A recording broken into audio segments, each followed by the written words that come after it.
Hello everyone, সবাইকে সোনামণি learning সেন্টারে স্বাগত। আজ আমি নিয়ে এসেছি ষষ্ঠ শ্রেণীর রায় ও মার্টিন প্রশ্ন বিচিত্রার ভূগোল সেট 7। এর আগে আমি 1 থেকে 6 পর্যন্ত সেট করিয়েছি। তোমরা যারা দেখোনি, ভিডিও ডেসক্রিপশন বক্সে লিঙ্ক থাকবে, সেখান থেকে দেখে নিও। তাহলে চলো শুরু করা যাক আজকের পর্বটি, সেট নাম্বার 7।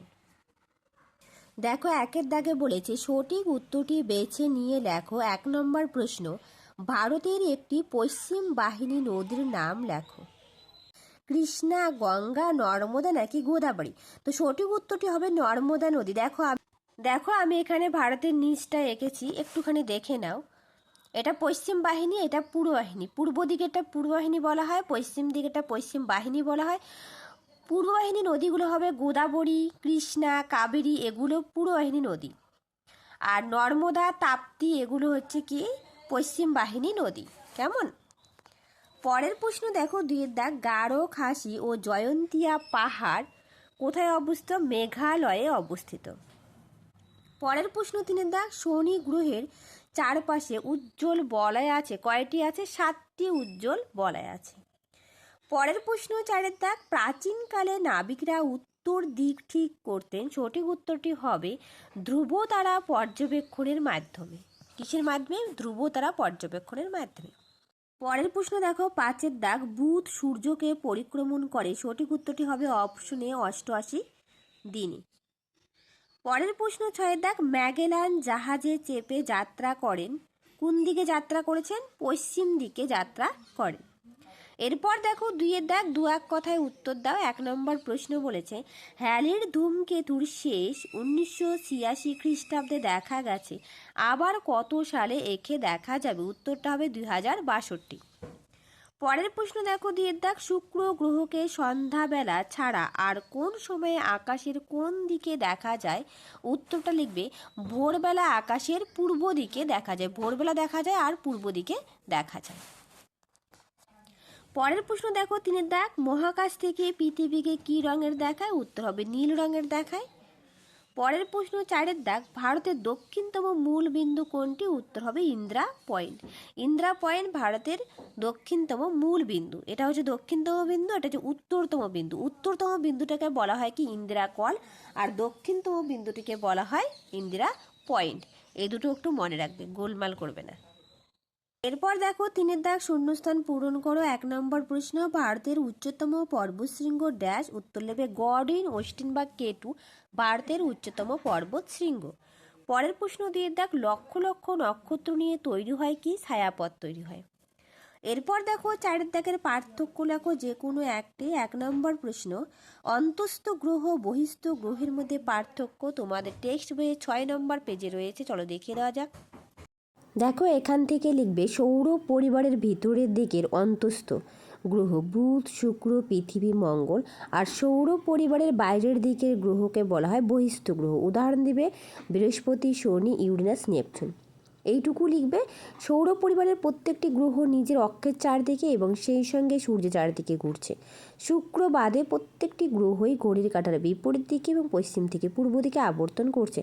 অন্তস্থ আর বহিস্থ বলতে এটাই বোঝানো হয়, যেগুলো সৌর পরিবারের ভিতরের দিকে থাকে সেগুলো অন্তস্থ, আর যেগুলো সৌর পরিবারের বাইরের দিকে থাকে সেগুলোকে বলা হয়ে থাকে বহিস্থ গ্রহ।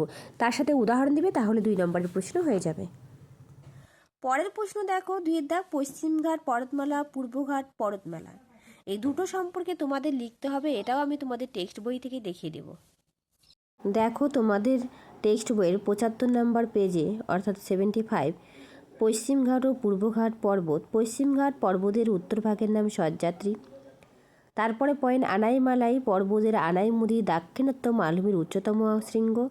তারপরের পয়েন্ট দেখবে পূর্বঘাট পর্বতশ্রেণীর একাধিক নদী দ্বারা বিচ্ছিন্ন হয়েছে, যেমন মহানদী, গোদাবরী, কৃষ্ণা ও কাবেরী।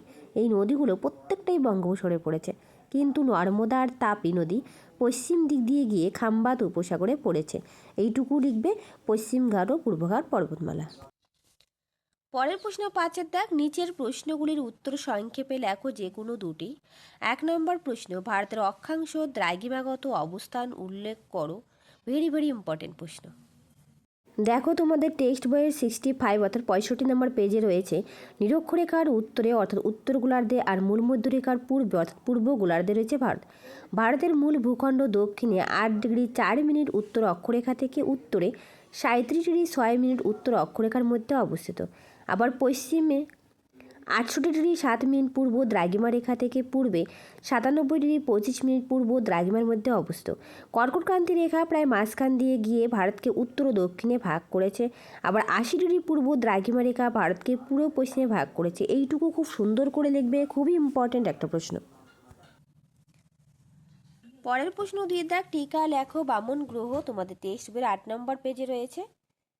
দেখো উত্তর, বামন গ্রহ একসময় প্লুটোকে সৌরজগতের নবম গ্রহ হিসাবে ধরা হতো, কিন্তু 2006 সালে জ্যোতির্বিজ্ঞানীরা প্লুটোকে বামন গ্রহ আখ্যা দিয়েছেন। নিজের কক্ষপথে কোনো মহাজাগতিক বস্তু এলে বামন গ্রহেরা তা সরিয়ে দিতে পারে না। চাঁদের থেকেও ছোট প্লুটো সূর্যকে পরিক্রমণ করে 248 বছরে। অর্থাৎ যে সমস্ত গ্রহ নিজের কক্ষপথে কোনো মহাজাগতিক বস্তু এলে তাকে সরিয়ে দিতে পারে না, সেই সমস্ত গ্রহকে বলা হয় বামন গ্রহ। এইটুকু লিখে দেবে। চলো পরের প্রশ্ন। পরের প্রশ্ন দেখো 3 দাগ, প্রতিবেশী দেশ কাকে বলে? ভারতের প্রতিবেশী দেশগুলির নাম লেখো। ভারতের প্রতিবেশী দেশের নামগুলো আমি লিখে দিচ্ছি, তোমরা একটু লিখে নাও খাতায়। দেখো আমি কি লিখলাম, বাংলাদেশ, শ্রীলঙ্কা, নেপাল, ভুটান, এছাড়া রয়েছে আফগানিস্তান, পাকিস্তান, মালদ্বীপ, এগুলো চীন, এগুলো ভারতের প্রতিবেশী দেশ। আর প্রতিবেশী দেশ কাকে বলে তোমাদের টেক্সট বইয়ের আমি পৃষ্ঠা নম্বর সহ দেখাচ্ছি, দেখে নাও।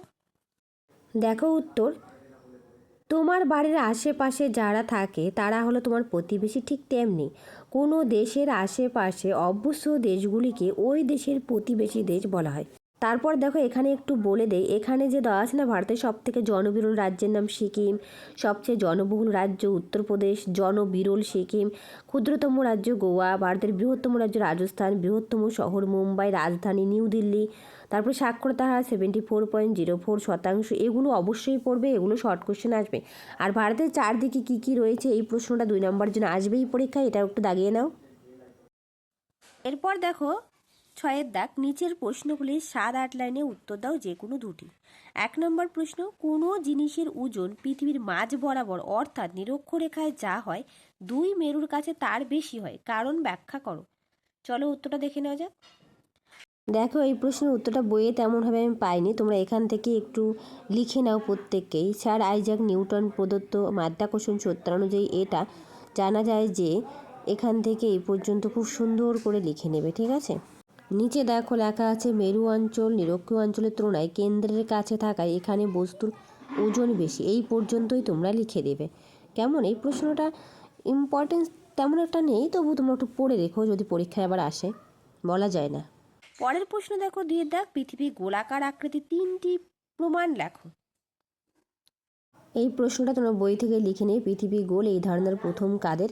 এখান থেকে শুরু করে পৃথিবী কি সত্যি পুরোপুরি গোল এটা লিখে দিবে। তারপর পৃথিবীর পরিধি দিয়ে যে একটা পরীক্ষা দেওয়া আছে সেটাও একটু লিখে দেবে, কেমন। পরের প্রশ্ন 3 দাগ, ভূপ্রাকৃতিক বৈচিত্র্য অনুসারে ভারতকে কয়টি ভাগে ভাগ করা যায় ও কি কি? উত্তর লিখে 5টি। দেখো আমি লিখে দিয়েছি, তোমাদের টেক্সট বইয়ের 69 নম্বর পেজে রয়েছে, প্লাস আমি লিখে দিয়েছি। উত্তরের পার্বত্য অঞ্চল, উত্তরের নদী গঠিত সমভূমি অঞ্চল, উপদ্বীপীয় মালভূমি অঞ্চল, পশ্চিমের মরু অঞ্চল এবং উপকূলের সমভূমি ও দ্বীপপুঞ্জ অঞ্চল। তোমরা বই থেকে অবশ্যই পড়ে নেবে। তাহলে আজ রইল এই পর্যন্ত, আবার দেখা হবে নতুন আর একটা ভিডিওতে। যদি তোমাদের ভিডিওটা ভালো লেগে থাকে প্লিজ একটা লাইক, শেয়ার অ্যান্ড কমেন্ট করবে, আর যারা নতুন সাবস্ক্রাইব করে পাশে থাকবে। Thank you everyone.